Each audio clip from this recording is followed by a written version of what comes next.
12 episodes out, so basically a pro right now. Are you recording now? Yeah, recording. What episode will this be? This will be 12, I'm pretty sure. So today we have Jessica here. Thanks for coming on. You bet. So so you have a business right now. How did you get into that industry and how did you start your business? I started the business in 2006. I was approached by an oil and gas company called Encana. Now they're Inventive. I think they've changed hands, but they were having problems with a bear at a job site, and I think this was close to the time when there was some bomb threats and stuff. There was just some concern about safety on job sites, and specifically with wildlife in this case. And so we got a phone call asking us if we had somebody who could deal with the wildlife situation. Okay. Yep. And so how did you know how to deal with it? Well, I had some experience, but also my dad had more experience, and so did my husband at the time. Okay. And so the three of us had a conversation about how we can deal with this. We also had quite a few friends that were in the CO service, and that was kind of our life because we were. And what's CO? Conservation officer. Oh, okay. Yeah, cool. And we were guide outfitters, so we were quite familiar with wildlife, and have had quite a few encounters with wildlife. So, so my dad was very keen on helping them with that. What would you say your scariest encounter was? Probably, I would say in the bush. I was on a horse. Okay. And I was leading a ride with probably 15 to 20 kids, and I saw a bear, but nobody else saw it. My horse could smell it, but my horse was used to smelling bears because we were around bears quite a bit. Yeah. And I tried to figure out, okay, do I have to take this entire ride? How do I get them out of here and get them safe? That was really scary because there's so many kids. Wow. And this bear was so close, and I could see it, and we all had to ride past it. So and I was at the back. Yeah. So I was just, going through all these scenarios of how I was going to deal with this, and I actually just chose to be really quiet, and I was very young actually at the time as well. Wow. Yeah. So, do you think if you said anything or like got spooked and then freaked the kids out, do you think that? Yes, because if I'd have told anybody what was happening, the kids would have got scared. Then the horses would have got scared. Then they would have been not in a line, not quiet, and then the bear would have got scared, or could have, or gotten to changed into protection mode or whatever. At that point it was just an encounter, and he was watching us, and we were just quietly filing by him, and it was a good decision. Yeah, okay. So, for bear attacks, is it only the hungry bears that would attack? Like if they don't have any food or? Well, they'll be more keen to get food for sure if they're super hungry. Different times of the year, that chance of when you encounter a bear, them attacking changes significantly with how hungry they are for sure. Yeah. But more the concern is when they're protecting something. That's just such a natural thing. Yeah. So yeah. They're kind of their territory. Yeah. If they're protecting their cubs or they're protecting their food. So both of those things, if you run into a bear in that presenting like that, you're in trouble. Okay, and would you say that's kind of what you're passionate about, or what would you say you're passionate about? I'm passionate about finding the best way in a situation. So whether it's my background is training horses, so it's behavior. I'm really interested in behavior of people, animals, and then in different situations. I think it's so interesting how people behave in a stressful situation and then in a calm situation. Same with animals. Things change so quickly when you put stress on anything. Yeah. And that really interests me. For sure. Yeah. Yeah, kind of like psychology of people. Yeah. I know that. I was gonna say. Just drew blank. Okay. Yeah. So I, because I like to, I love people, and so I want to learn more about how people work. I also like protecting people. I think this is how I'm made. as a kid, I always protected my friends. Mm-hmm. I was the person who would stand up and be like, no, that's not going to happen. We're going to do this instead. And at a very young age. Mm. So protecting people is something that I find a lot of satisfaction out of. Mm-hmm. And I find there's other people in our culture that really like that too. For sure, yeah. So I was talking to somebody, and he was saying that a leader is simply someone who sees a problem and solves it. So are you a problem solver then? Yes. Yeah. Yeah. Okay. Yeah. A creative problem solver. I would apply that to any part of my life. I would get a lot of satisfaction out of finding a solution that works for the most amount of people. That to me is the coolest thing. Yeah. Yeah. So, what are some ways you express your creativity then? I really enjoy music, and I enjoy it for many reasons. What it does to a person, how it aligns you, how it can focus you, and then also heal you. So to me, it's a really giving kind of passion, actually. Mm-hmm. You give and get a lot in a healthy way. Yeah, for sure.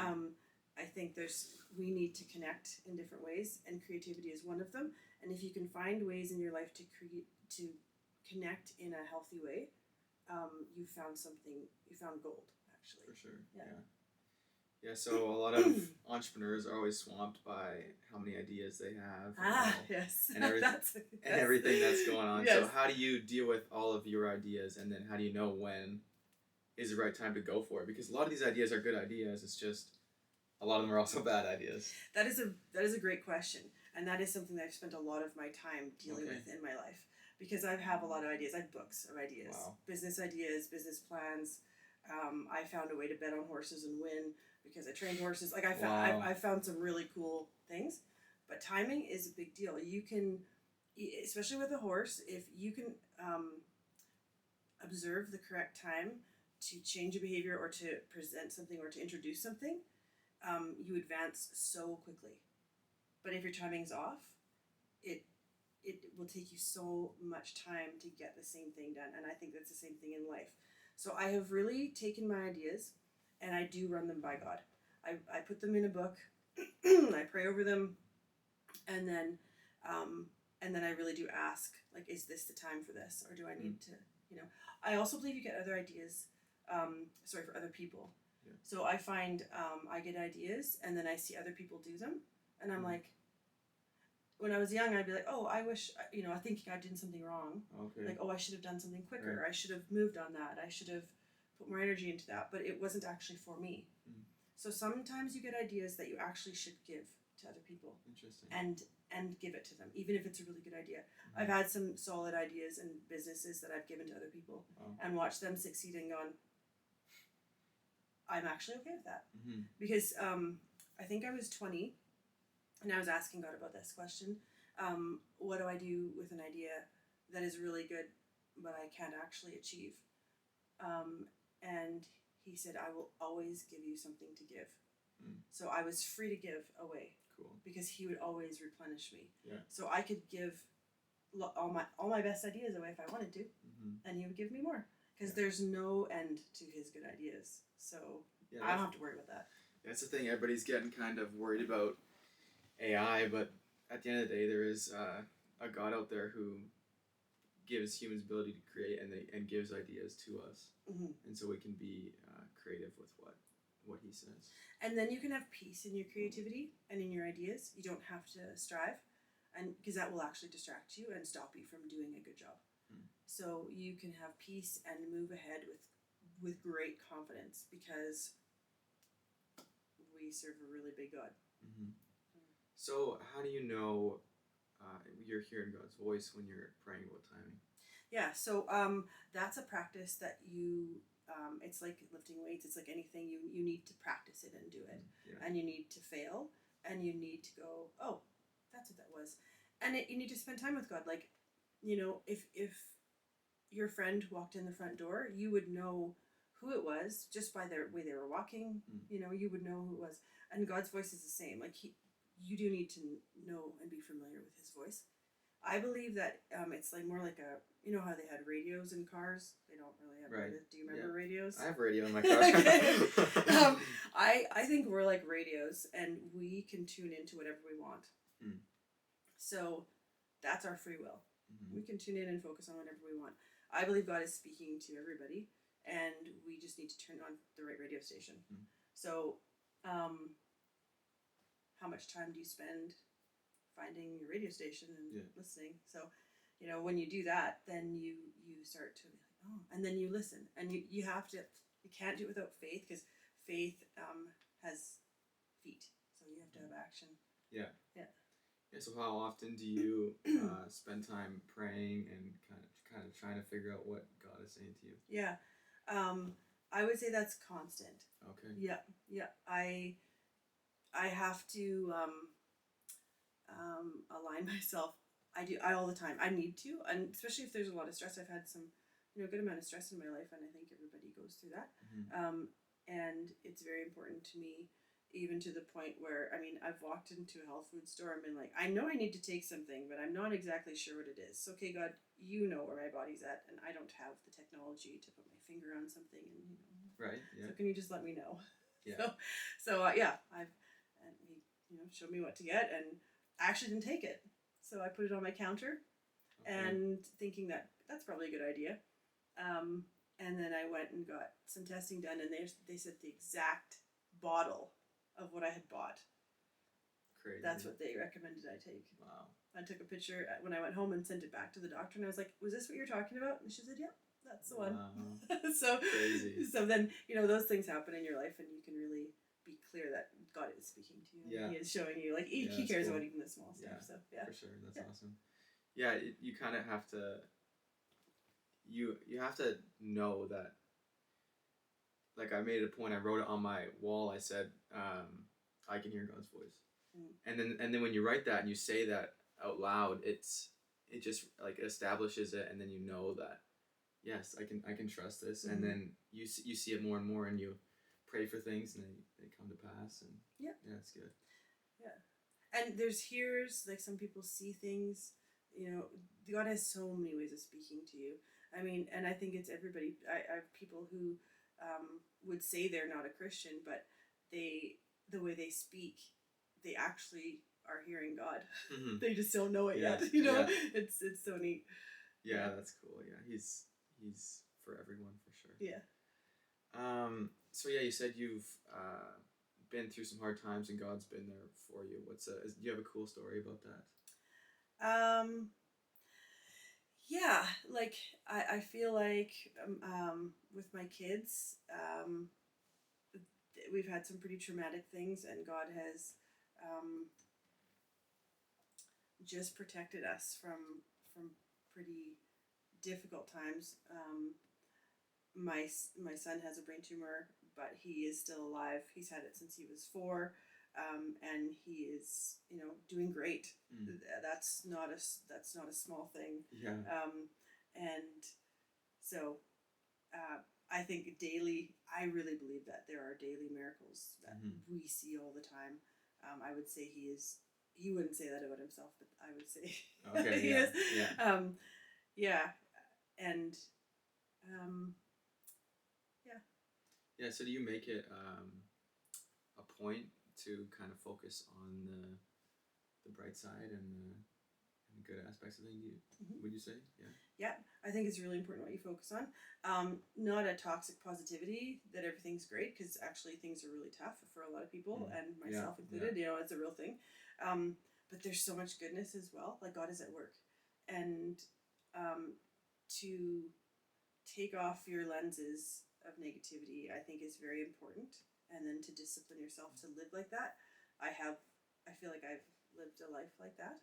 And I love God's sense of humor. So it's important to focus on other aspects of life. So I've never heard of toxic positivity. What is that?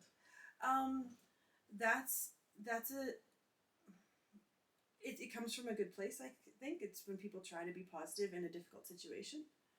But instead of allowing themselves to grieve or allowing themselves to see the reality of the difficulty, they choose to just see all the positivity. So it's an unbalanced positivity. Okay. It's almost fake. Okay. Yeah. So would you say that's kind of like what Solomon's talking about in Ecclesiastes, where he says there's a time for mourning, a time for like joy, a time for... Yep. Yeah. Yeah. Yeah, I think that's a good point, that you don't always need to. There's no need to fake it. No, and such good things come out of grief and sadness, like beautiful things. So you kind of rob yourself of a really a depth to your life Okay. and a beauty to your life when you don't acknowledge that you are grieving or that something is really difficult. Okay, like Yeah. like what would you say that has come out of your life from grieving?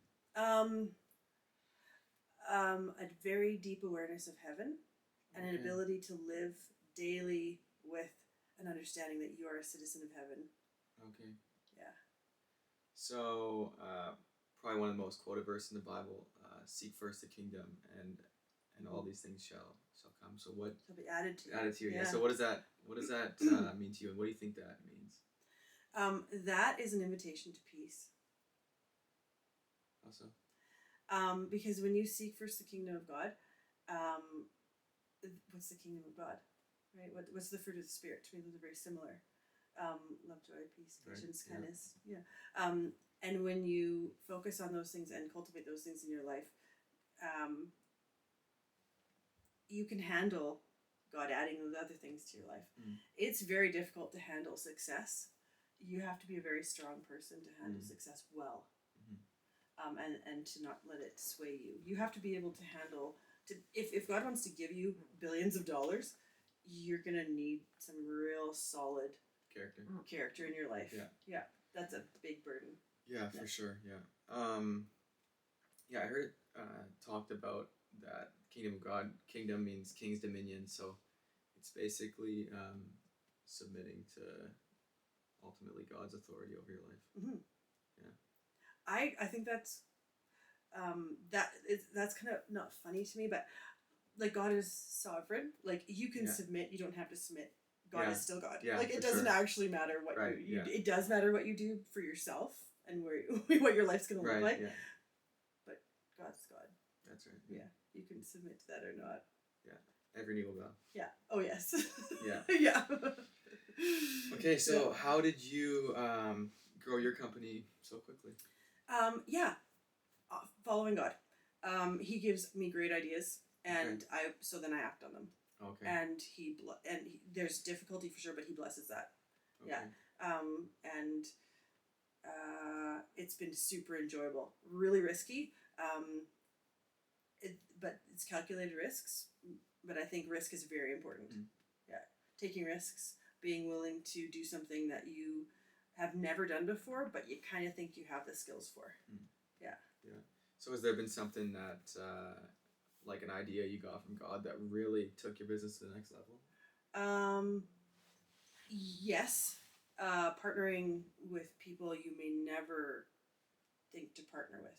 Okay. Mm-hmm. And then even what partnership looks like, because it can look like an all-in thing when you partner with somebody, but it actually doesn't have to be. You can have different levels of partnership that is very beneficial to business. Mm-hmm. I am all for working with people, not being a lone ranger. That's not a wise thing to me in business or in the kingdom of God. Yeah. We are meant to work together. So finding creative ways to work with a diverse people groups. So if you're out there, how can you find a team to build around if you're looking to like go in together instead of just being alone? Yes. Find people that you admire and find people that are much better at things than you. Okay. Yeah. And see if they'll work with you. Yeah. Yeah. Yeah, because there's many reasons for that, but I think that's a solid business plan. Yeah. Yeah. For sure. Yeah. Yeah. You know your skills and know what you can bring to the table, but look for people who you really enjoy being with. Mm-hmm. Yeah. Because other people will want to be with them too. So is that kind of what you did? You reached out to who you really enjoy? Absolutely. Okay. Yeah, if I don't like working with somebody, I do not work with them. Okay. Yeah, I had a business outfitting, like guiding outfitting, and a lot of my clients were business owners from all over the world. So I really listened to what they said for their many years of experience, like years and years of experience in business, and they said clients and people who work with you, don't settle. Yeah. Yeah. Huh. So Do you find you work with people with similar personality than you, or kind of opposite and balance out? Would you say? I'm not looking for people to balance me out that work for me. I'm looking for people to do what they do very well. Mm. So they don't have to have the same personality as me. Yeah. As they don't. I don't so much as look at for personality. I look for character. Mhm. So what kind of character do they have? Especially in my business, it's security. It's like you need to be very good at what you do and very reliable. So I look for certain character traits. A lot of people can be taught, or a lot of people. There's people who want to grow their skills, and there's some basics that if they have, they can grow and be very successful. For sure. Yeah. Yeah. I think your business is very unique. Can you kind of explain a little bit more what your business does? Yeah, sure. So the business is called Wilderness Protection Solutions. So we provide solutions to wildlife encounters, preventing them, putting policies in place on job sites that are remote that can help just help people work in a safe way with wildlife in the area. Okay. Whether it's cougars, wolves, bears, it's an issue in remote work sites. So we provide solutions with people on site. So they're there, they have a firearm, and they're there to protect the people they're working with. Also, in different kind of job sites. So it requires different kind of people with different skill sets.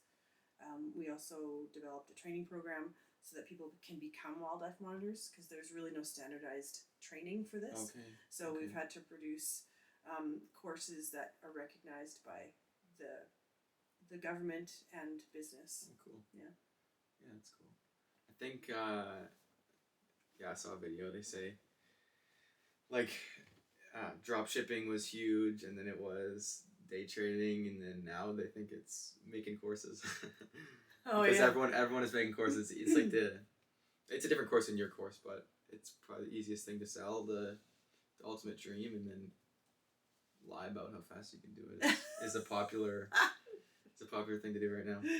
Yeah, unfortunately, the people that work for me, they have to have a very interesting and unique skill set. So you can take a course, and I could give you a course on how to be a wildlife monitor, but I wouldn't hire you unless you had a lot of other experience and understanding. Yeah. Would it be like calmness under pressure kind of thing? Yeah, and directly and you need to be very savvy with firearms.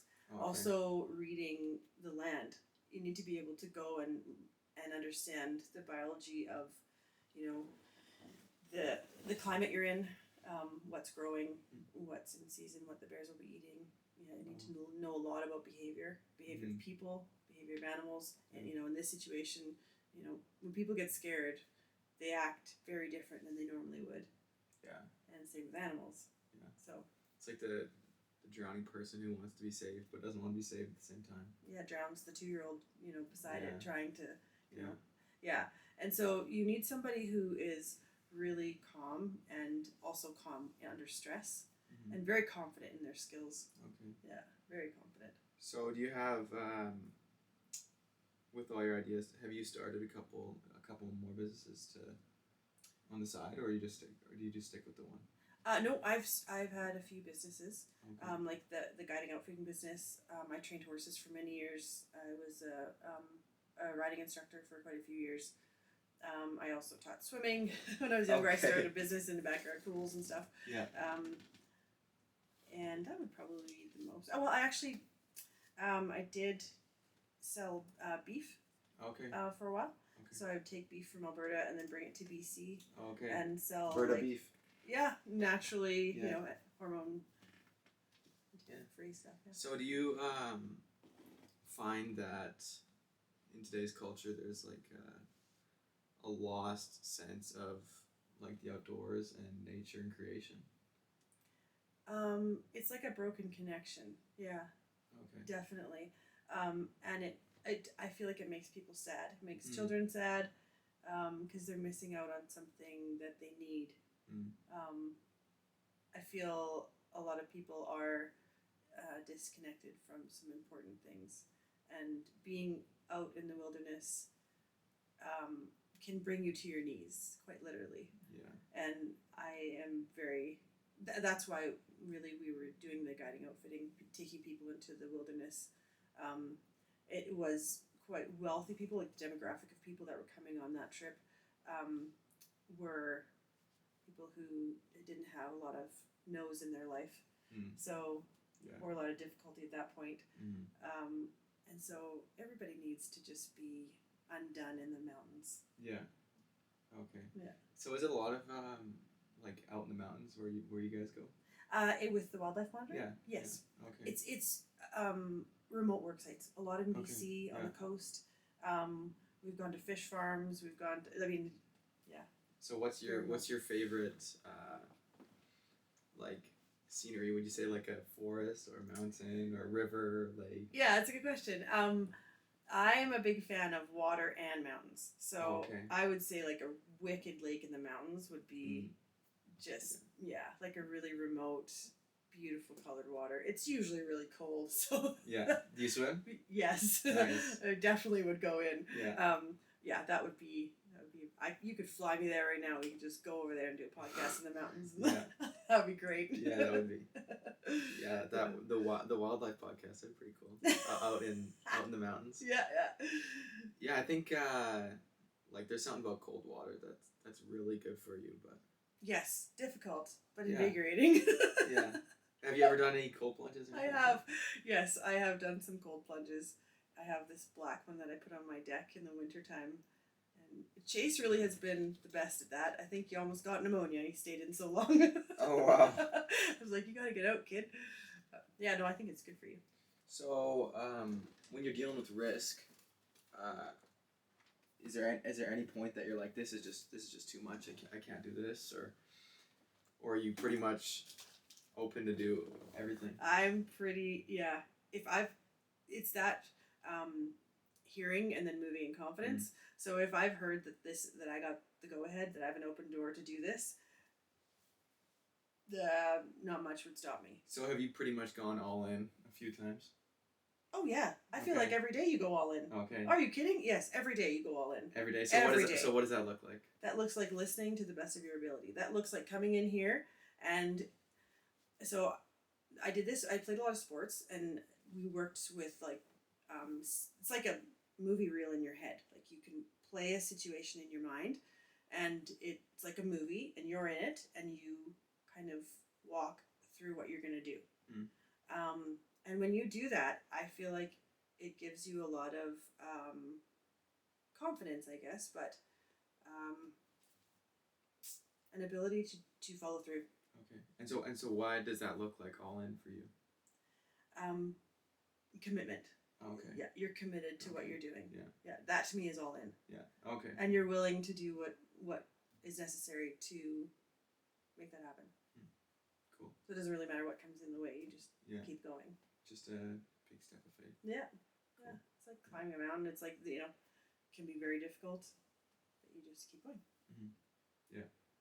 When you were starting out, were you working like super long hours and? Yes. Yeah. Putting in time and doing very mundane. I'm the person that I believe you go clean the toilet when the toilet needs to be cleaned. Absolutely. I would like to be a person that, that person that has a very modest house and has a ton of money in the bank. Do you know what I mean? Like, Yeah. you don't have to, Yeah.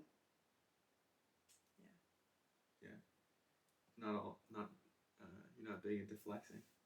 Mm-mm. No. The flex to me is different. I would feel incredibly satisfied with my life if God would say, you just followed me so well. You just I could just say, hey Jess, you got this? Yep, got it. That would be my So what could you see yourself like spending a whole bunch of money on? Spending a lot of money? Probably a really fast car. Really? Oh man, yeah. Okay, what kind of car? Probably I'm more interested in the speed. I'm not so interested in the. So my son would probably say it goes this fast. It's like this, whatever. I'm like, well, if it looks pretty and it goes really fast, I don't actually care what it is. Okay. Same with a horse.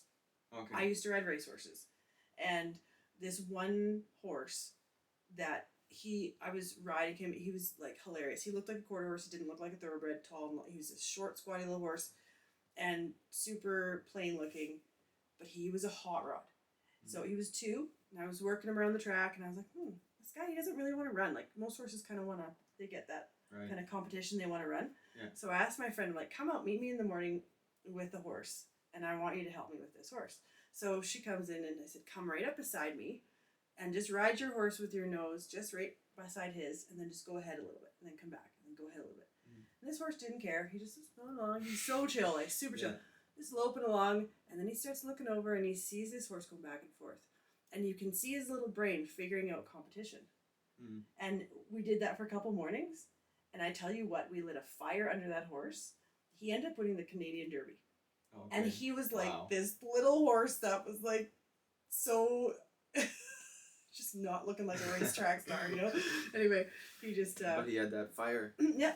So, is there... So, do you have competition where... Tons of competition. Okay. Yeah. Tons of competition. And I refuse to look at it. Oh, okay. Yeah. So you just... You gotta put blinders on. Okay. You get... I mean, it depends on who you are. You will get distracted by... There's so many things to distract you. So many things. Do you learn things from your competition, or you don't even... Nope. No? Okay. Cool. Nope. I just do what I know to do. Yeah. And that's good enough. That's good, yeah.